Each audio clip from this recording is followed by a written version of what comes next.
सुनिए भैया, हम सिंगर सूर्यांश श्रीवास्तव अपना अजय भैया के तरफ से आप सभी से एक अर्जी कर रहा बानी। जितना भी मनोनगर के ग्रामवासी है, आप सभी से मेरा अनुरोध है कि हमारे अजय भैया को भारी से भारी मतों में विजय बनाए और अपना प्यार दुलार बनाए।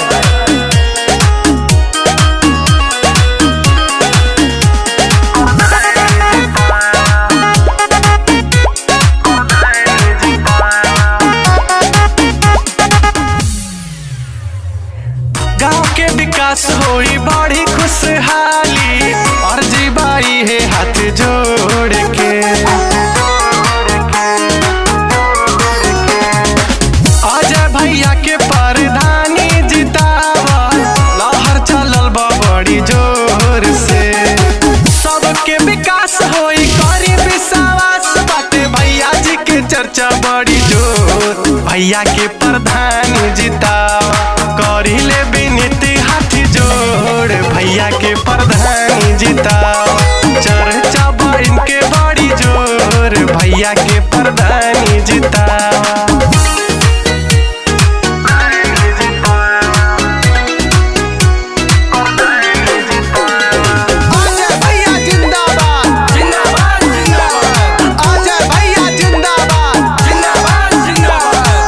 Music by Aman Rock.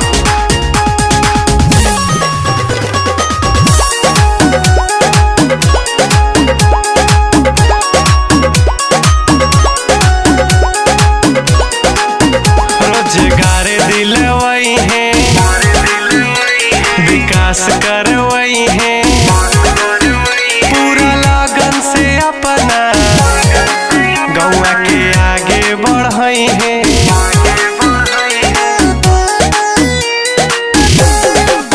रोजगार दिलवई है, विकास करवई है, पूरा लगन से अपना गौवा के आगे बढ़ई है।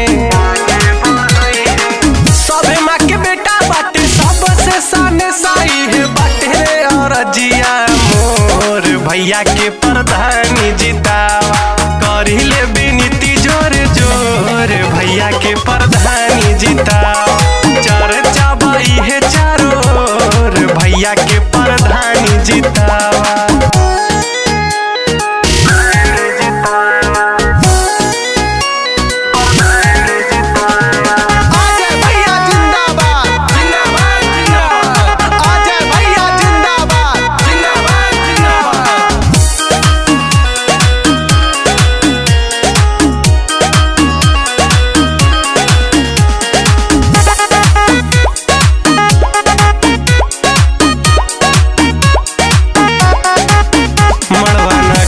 के बेटा हवे सबका चहेता, गौवा होई खुशहाली, आवा साथ देके देखा।